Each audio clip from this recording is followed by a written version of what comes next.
चार चीजें हैं जो लोग ये रिपोर्ट करते रहे हैं साइफर का केस, उनके मुताबिक चार चीजें, चार इंपॉर्टेंट चीजें, वो चारों मैं आपको बता देता हूं। नंबर एक, जो इमरान खान साहब पे बड़े इल्जाम हैं वो आपके सामने रखता हूं, फिर मैं आपको बताता हूं कि इस पे साफियों की राय क्या है या वकला की राय क्या है। नंबर एक, साइफर जो है वो इमरान खान ने जो लहराया पेपर जलसागाह के अंदर 27 मार्च को, वो साइफर था, लिहाजा ये एक गलत हरकत है। पहला तो एलिगेशन ये हो गया। दूसरा एलिगेशन ये है कि साइफर का जो कंटेंट है इमरान खान साहब ने उसको पब्लिक कर दिया, दो इल्जाम हो गए। तीसरा ये हो गया कि इमरान खान साहब ने साइफर को वापस करना था, उन्होंने साइफर को गुम कर दिया, तीन एलिगेशन हो गए।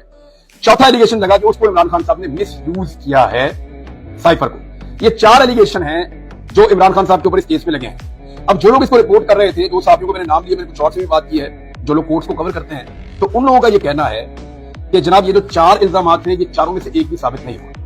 नंबर एक ये है कि आदम खान साहब के स्टेटमेंट के ऊपर पहले इंसार किया गया। आदम खान प्रिंसिपल सेक्रेटरी थे इमरान खान साहब के, जब इमरान खान साहब प्राइम मिनिस्टर थे। उनके एक बयान के ऊपर इंसार किया गया कि उन्होंने कहा कि इमरान खान ने जलसागाह में साइफर की कॉपी लड़ाई है, साइफर को लहराया, साइफर दिखाया। अब थोड़े दिन पहले वो अपने बयान के अंदर इसको बदल गए और उन्होंने आकर कहा कि नहीं, मुझे नहीं पता कि उस कागज के अंदर क्या था, मैं नहीं जानता कि वो साइफर था या कुछ और था।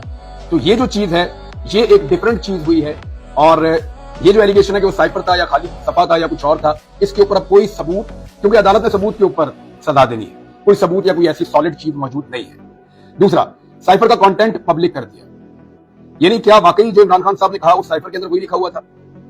अभी तक किसी भी गवाह ने यह बात कंफर्म नहीं की, बकौल इन साहबियों की किसी भी गवाह ने यह बात कंफर्म नहीं की कि साइफर के अंदर जो लिखा हुआ था इमरान खान ने वही बोला, और वो कंटेंट को कंफर्म कर रहे हैं, क्योंकि कंटेंट कंफर्म होगा तब ये डिटरमिन होगा कि इमरान खान ने वही कंटेंट पब्लिक किया या नहीं किया।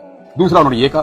तीसरा, वो कहते हैं साइफर को वापस करना था, तो इमरान खान साहब ने उसका एक जवाब दिया, वो मैंने आपको बता दिया। उन्होंने कहा कि मेरी जिम्मेदारी नहीं थी, मेरे ऑफिस के अंदर जो स्टाफ मौजूद था, चाहे वो प्रिंसिपल सेक्रेटरी हैं, चाहे वो एमएस हैं, ये उनकी रिस्पॉन्सिबिलिटी थी और उन्होंने देखना था डॉक्यूमेंट्स के हवाले से। और ये एक ही डॉक्यूमेंट है जो 3.5 साल के अंदर मिसप्लेस हुआ, इसके अलावा और कुछ नहीं हुआ। तो मिस यूज साइफर का तो तभी होता है जब ये ऊपर वाले आपके चीजें जो हैं ये दुरुस्त साबित हो जाती हैं।